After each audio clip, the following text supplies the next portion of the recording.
I also have a stack of dream books here. Okay, excellent. All right. Let me make sure we're on. Okay, so we are on.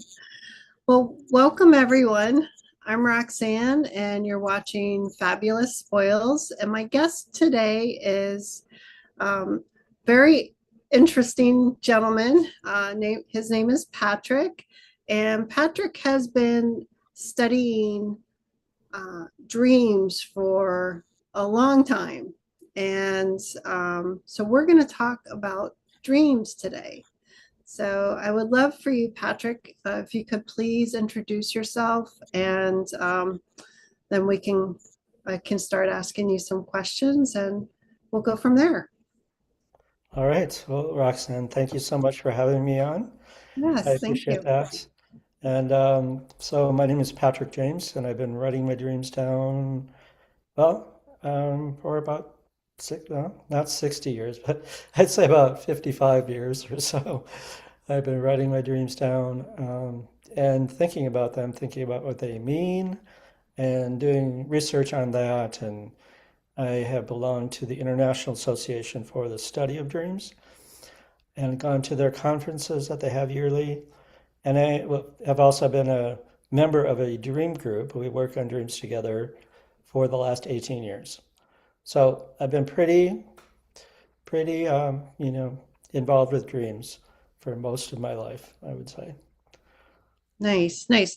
Now, what first sparked your interest in dreams and then studying them? Yeah, So, that's a great question. And I think when I was 16 years old, my father died. And about a month or two later, I had a dream where he came to me, and I was in a field with him, and he was working with flowers in this field, and that was not at all like him in his waking life. So that first of all alerted me something's changed here, and then he starts telling me about my family. I have three siblings and my mom, and he's telling me about the messages that he has for them. mhm. And so I remembered all of those messages and I delivered them to my family members after I woke up, and they mostly cried. And and so it gave me an inkling about the power of dreams.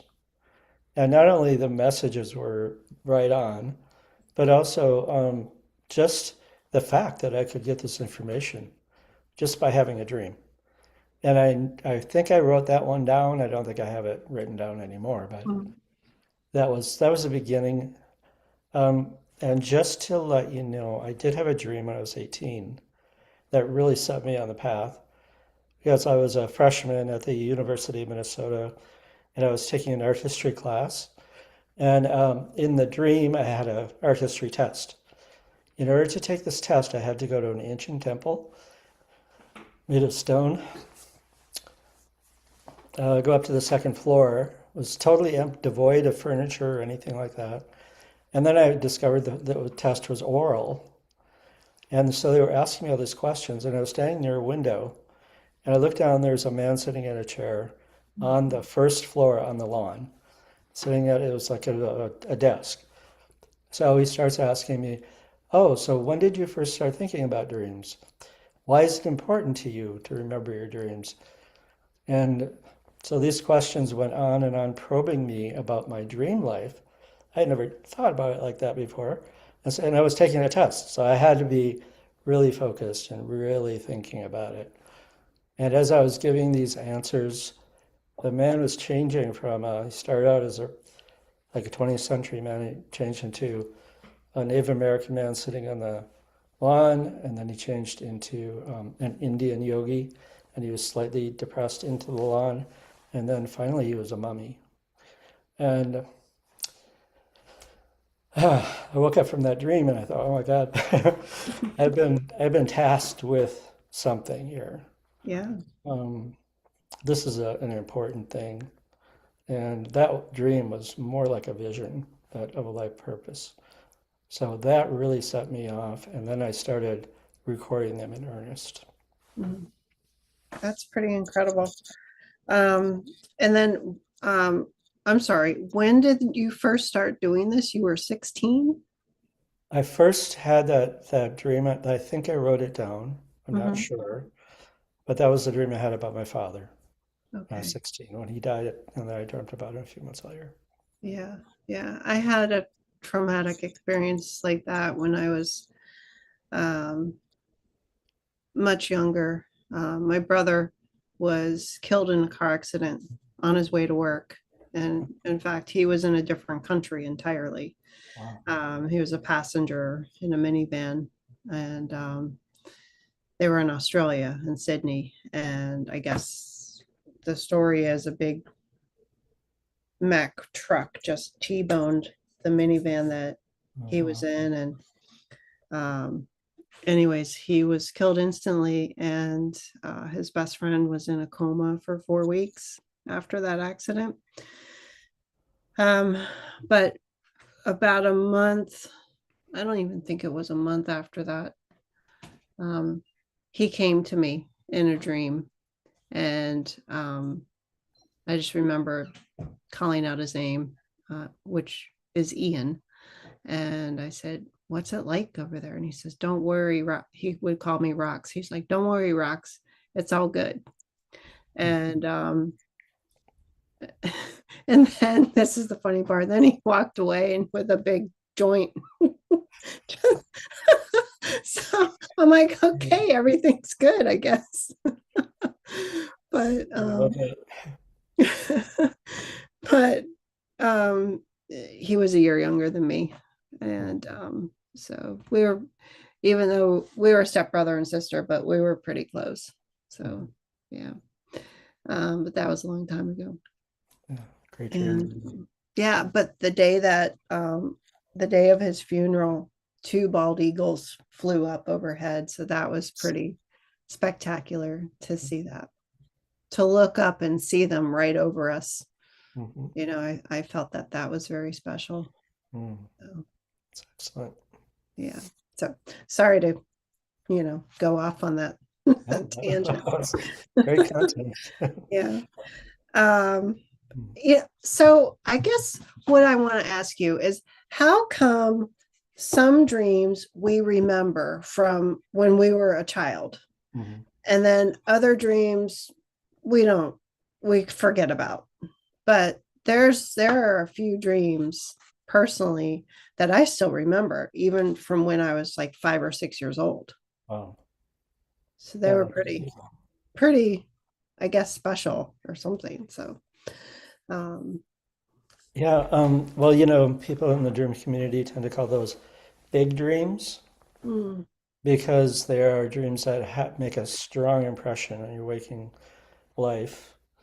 And so we tend to carry those with us because that's an important event. It's an event like any other event in your life. mhm, And I mean, and I just want to say that is the thing about dream journaling that is really special. And that is you have a whole nother part of yourself that you're keeping track of.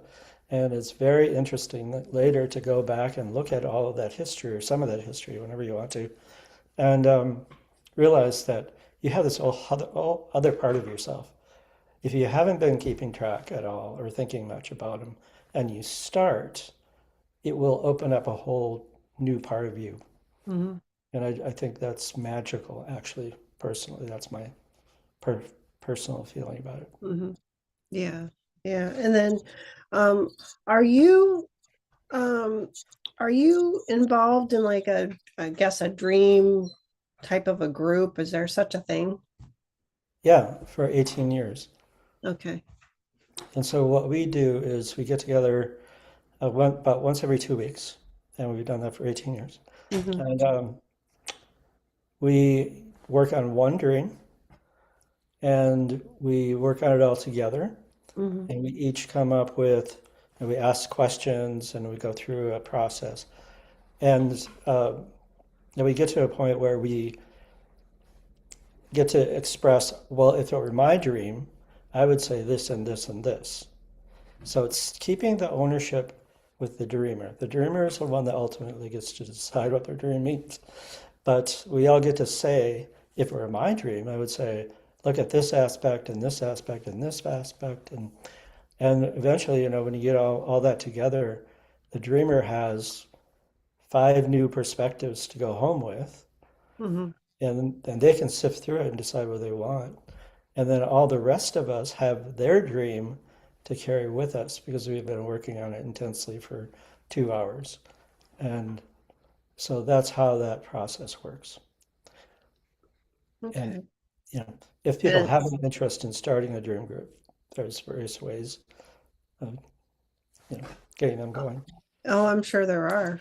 I'm sure there are. There are several like metaphysical shops in my area, Mhm, and I believe a couple of them have um, different weekly meetings, mhm, um, or maybe not weekly, every couple of weeks, but I don't know about any dream group, mhm. um, affiliated with them.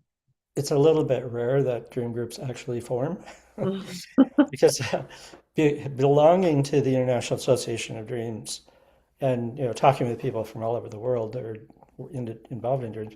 Mm. The dream that we had here or have here in Minneapolis, it's unusual that it has lasted this long and that we stuck together. And so I could say that if you are able to do that, you can do it online these days.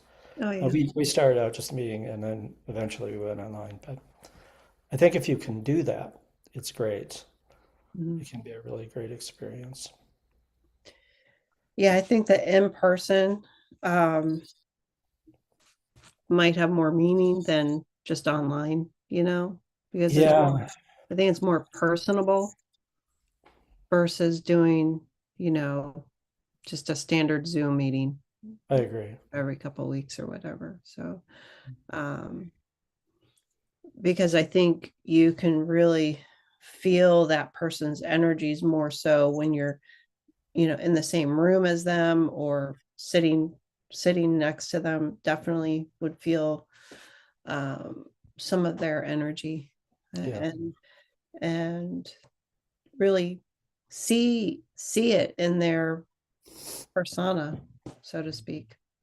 So, Just to throw one more thing in about that, we also do dream meditations in that group. So if the person wants to go back into their dream, they will help them get into a meditative state, go back in and explore the dream from that point of view and mm, get additional information, which is another, and that's something you can do for yourself as well. mm, okay. So, There's a question in the chat. mhm. Um, maybe you can answer this. Do the dream groups discuss Jungian, it's Jungian, Jungian dream analysis? Jungian dream analysis. That perspective is there. We do discuss that. We don't always stick to Jungian theories and so forth.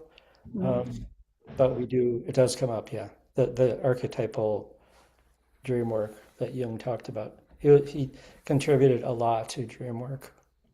okay. So, Oh, is that from Dr. Carl Jung? Carl Um, Jung, yeah. yeah, yeah, that's right. He Boy, I was botched that name up, didn't Freud's I? Freud's successor Yeah. back in the day. All right. So you do discuss that somewhat in your groups? Yeah, a little bit. I mean, we all know about it, and Yeah. it's one way to look at the dreams. Okay. Now I want to ask you a question. Do I guess do dreams serve a purpose in overall? I don't want to use the word for mental health, but I guess do dreams serve a purpose for our, you know, Our for the way overall that I existence. don't know how else to ask it. So, No, I get what you're saying. I think they have a lot of purposes. It's mhm, not just one single thing, but psychological health is a big part of dream work. And the dream will give you a lot of metaphors in the dream and help you to understand um, more about yourself, and they often challenge you Yeah. and say, hey, you should really be looking at this. And Mhm. if you don't look at it, they might get a little more dramatic. And sometimes that turns into a scary dream. Well, yeah, I had a So, scary dream last night. So yeah, yeah. yeah.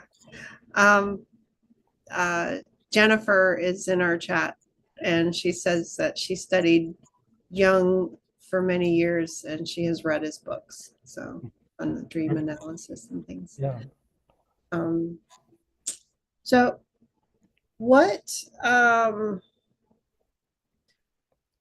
like when people have a lot of dreams, a lot of different people from all walks of life might have dreams of flying or Mhm. falling or being chased. Um, can you discuss some of that? Sure. So, flying dreams, in my estimation, I mean, of course, every dream has its own personal context for that dreamer, why they're dreaming that. But a lot of times, the flying dreams feel very freeing. You can get around easily. It's fun, that kind of thing. So, I guess in a sense, they are providing you with a way of experiencing that feeling of freedom and easy movement. Mhm, You might take that in certain contexts in your life, or you might need that information, might help you in some way to feel that way more in your waking life. mhm, Um, Falling dreams. Wow, I know I've had a number of falling dreams. I think the end part of the falling dream might be important. Sometimes people dream that they actually die. mhm, That's unusual. But falling dreams, they might indicate a certain amount of stress in your life and something that you need to examine, mhm, depending on the context of the dream again. mhm.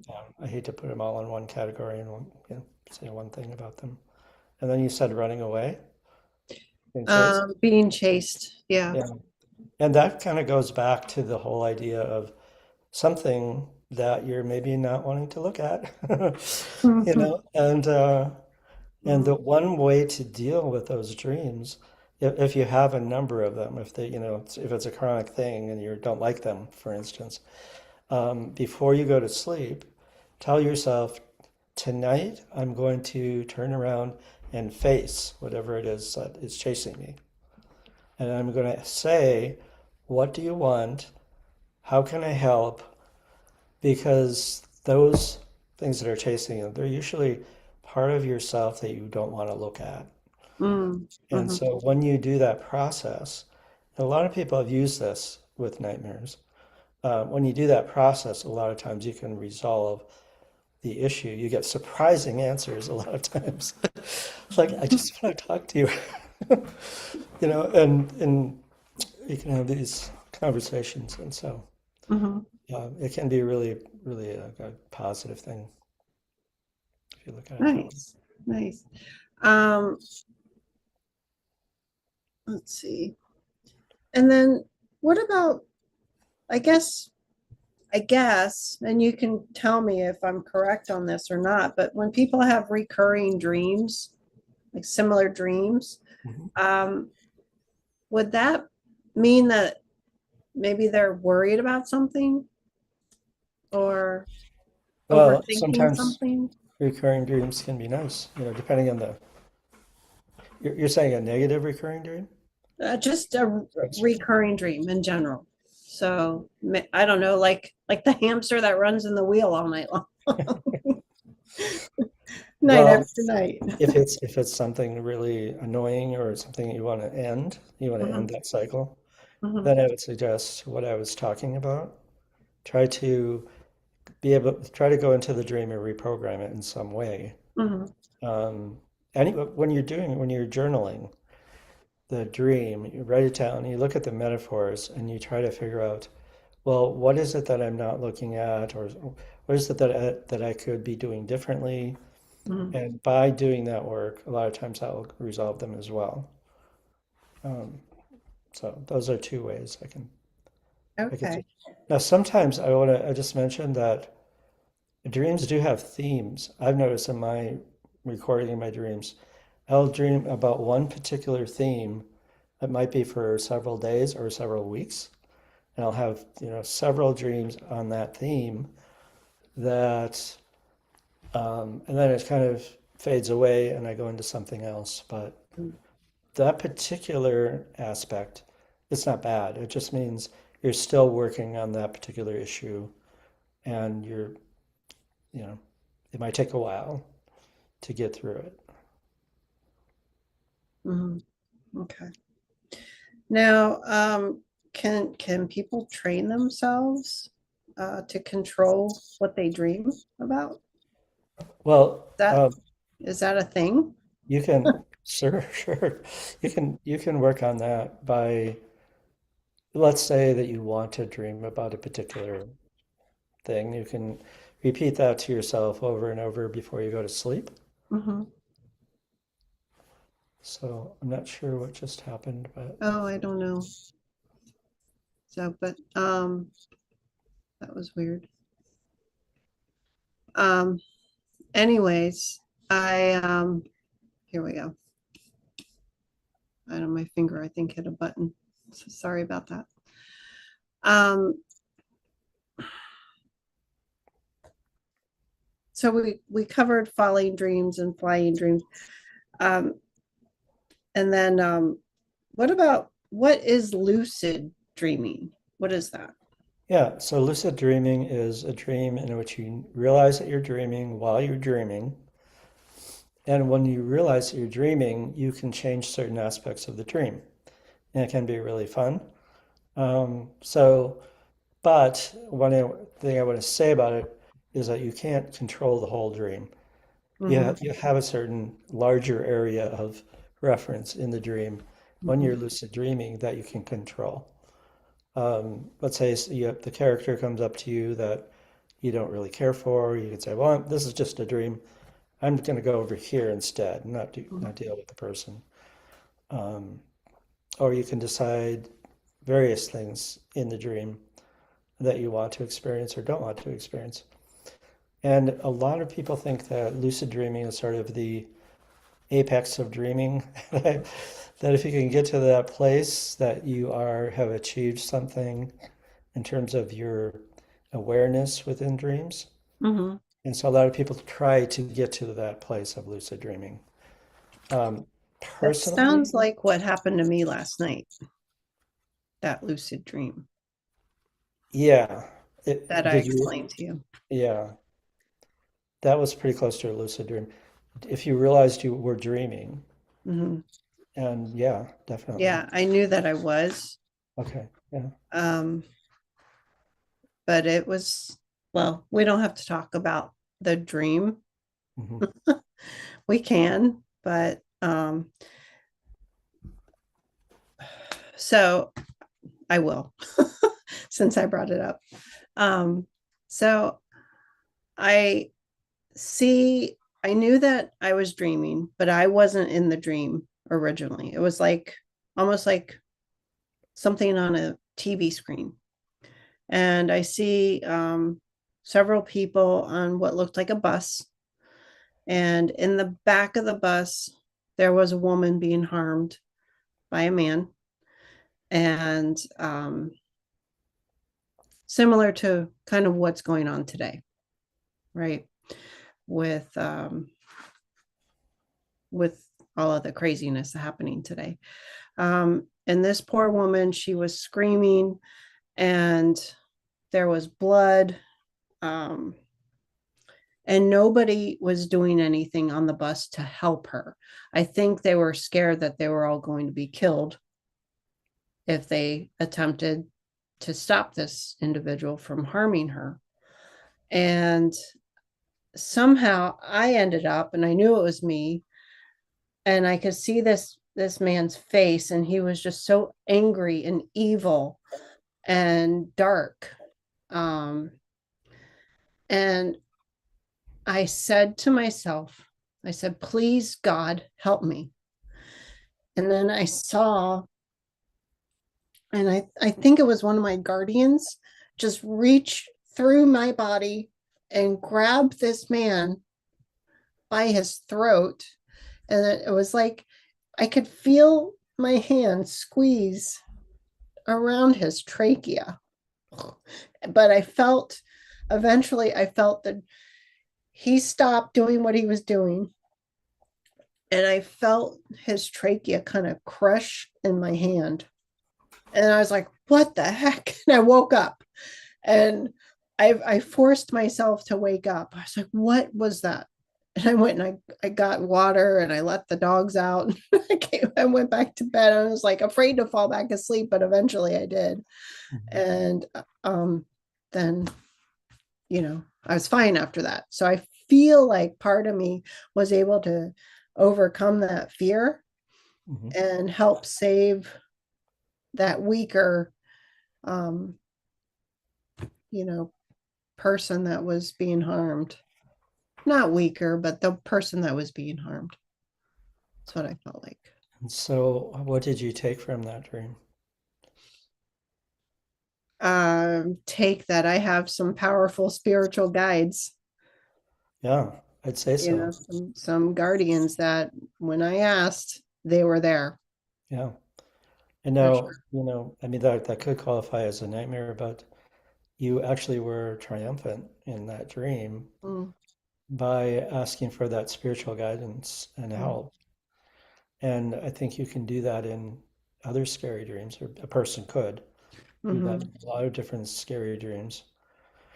And so it might be a sort of rehearsal for life, your regular waking life to keep that spiritual guidance in mind when you are in a situation like that.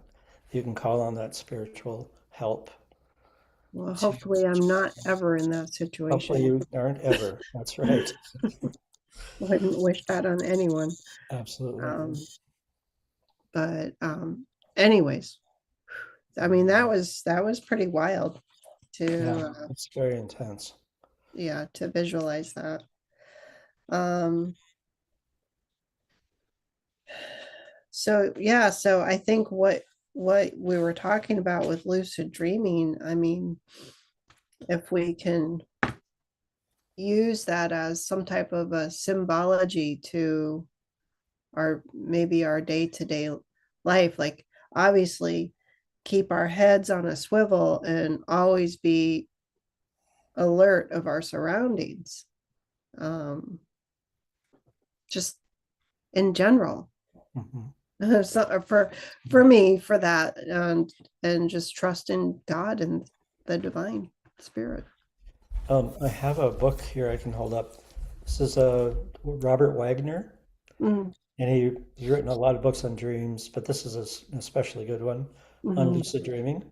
mhm. He started lucid dreaming when he was about in seventh grade, and then he just practiced and practiced and practiced, and he's done amazing things in lucid dreams, and it's a good book. So, Nice. good person to go to as a reference. Okay. Robert Wagner, not the It's, actor. no, this is Waggoner. Okay. Thank you. Um, so I guess what I want to know next is, when we're dreaming, what is happening? What, I guess, what part of the brain do our dreams? Is it what part of our brain do we use when we're dreaming? Yeah, I believe the frontal cortex and a couple of other parts of the brain. Mm, But for me personally, I tend to think of it the mind more than the brain. mm, The mind includes your spirit. mm, And my belief is that we do transcend our physical reality when we dream. We leave our bodies, we go into another realm, and that's where we have our dream experiences.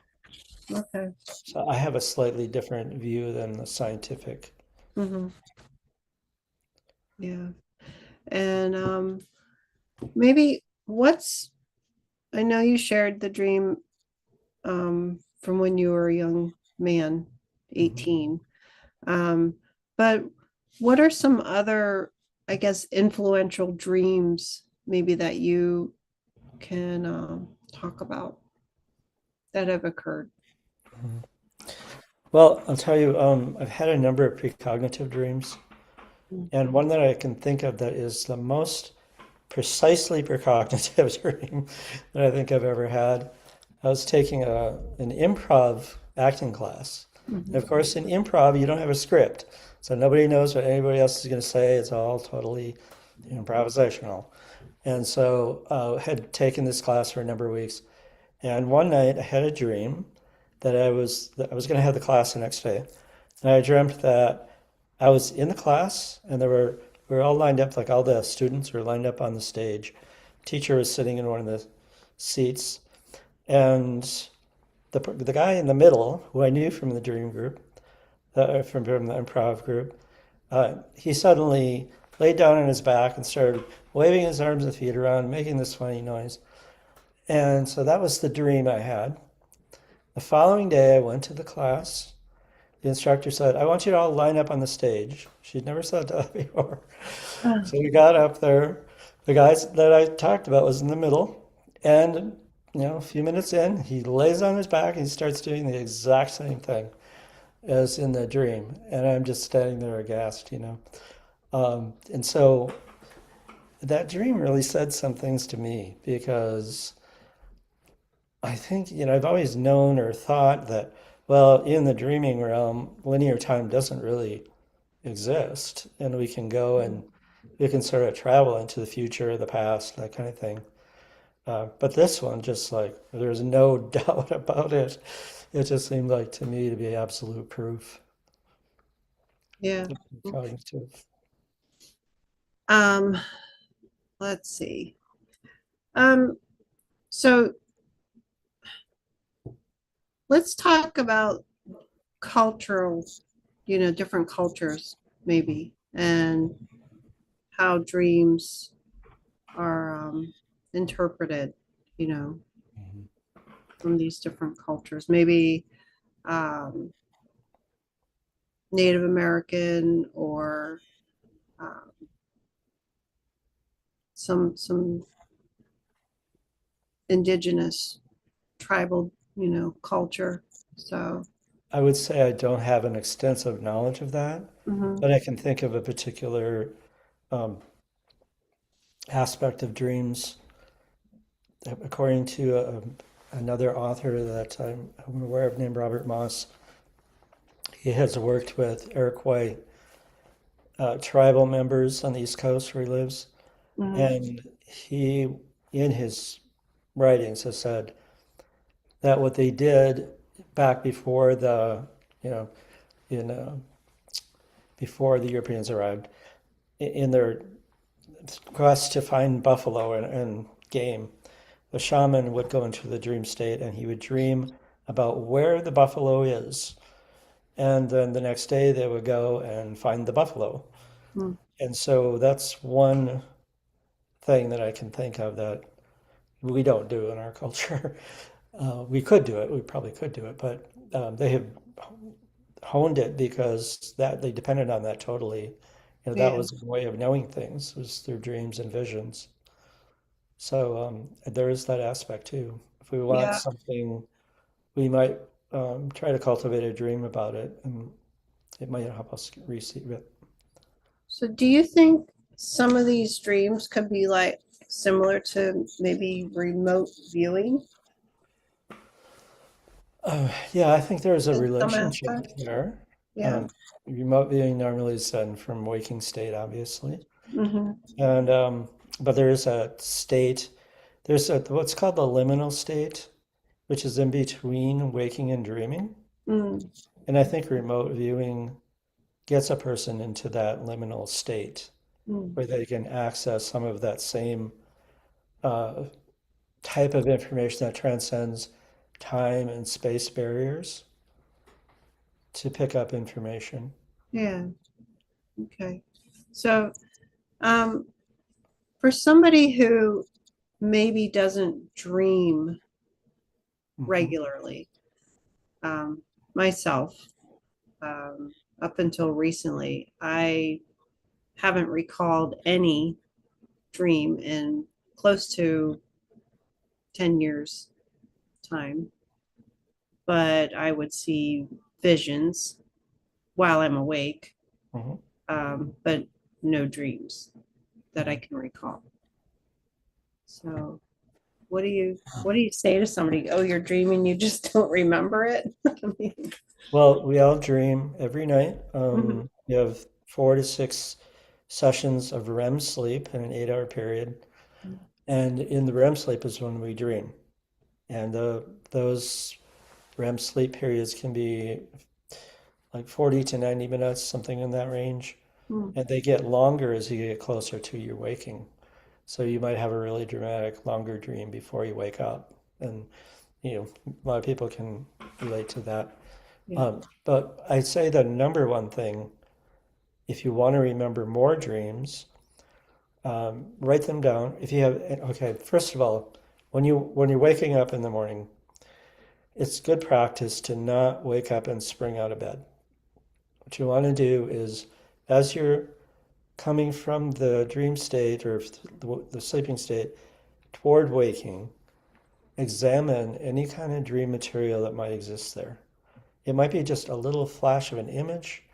Oh, this person was talking to me, or this event happened. It was really fast and it was short, but anything that you can remember. And when you get up, you wake up, you write those little snippets down. Mhm. Eventually, those snippets will turn into longer dreams. I mean, for a lot of people. And so that's a really good way because what you're really doing then is you're telling the dreaming realm and your dreaming ego and all that, you're saying, hey, I think this is important. I want to know about this stuff. Mhm. I want it to be part of my life. And so it's like making friends with somebody. You're making friends with part of yourself that you've been sort of ignoring most of your life or a lot of your life, whatever. And so then you're establishing a relationship with the dreaming realm. You Mhm. can build on that relationship over time. And the more you value it, the more you appreciate it, and the more you bring that into your daily life, the more dreams you will remember. So, Yeah, so I mean, it really sounds um, like anybody who is dreaming and, like you just said, the value, the importance of writing it down and starting a journal, that that resonates. So, um, and then the other thing I wanted to ask you is, um, what are some common misconceptions about dreams that people might have? yeah. Well, I think that, as a culture, we don't tend to value dreams very much. Mm, As a Western culture, we're very external in our daily lives, and we don't take the time necessarily to value dreams. And so, I think that's part of that process. yeah. Can you repeat the question again? Um, It's coming off in a different way. And what are some common misconceptions about dreams? misconceptions, yeah. Yeah, yeah. So what I would say is, well, obviously, dreams don't have any meaning. They're just chemical processes in the brain. Mm, That scientists might tell you that, oh, it's just some process, it doesn't matter. mm, But when you actually start working with them, you find something very different about them. mhm. So that's one thing. Um, gosh, that's the biggest one I can think of. That's a misconception. Yeah. Well, Um, now, um, if how do you think it would change somebody's life if they paid more attention to their dreams?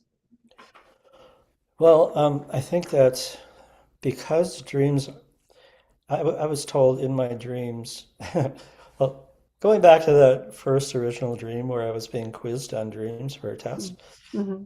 what I said to the person that was asking me the questions was, "Well, dreams are the other half of who I am." Mm-hmm. And that was a big part of that dream. I said that and I realized, oh my God, it's true. They really are. So I'd say that by realizing that a big part of who you are every day exists in that realm, Mm-hmm. that's a beginning step to go in and have a strong relationship with that. Okay. Okay. Um, and then one more question. I know you're involved with Lifewave, Mhm. and I'm going to ask you because there's a question in the chat. Have the patches had an effect on your dreaming? I would say my sleep is way better. Mm-hmm. And so, in that sense, I am going into deeper sleep. I remember, I have to say yes, because I'm looking at my dream journal and I've written down a dream almost every day in March. And Wow, I usually only do about 10 dreams a month. And now, I've got a lot of dreams written down. So I'm thinking that's really helping. very good. Very Yeah. good. And then how can people get a hold of you if they have questions on dreaming? How can they, what would the best way to get a hold of you? Your email or, They could send me an email, that would work. okay. All right. And And is it okay that I put your email in the bottom in the sure, sure. description? Okay.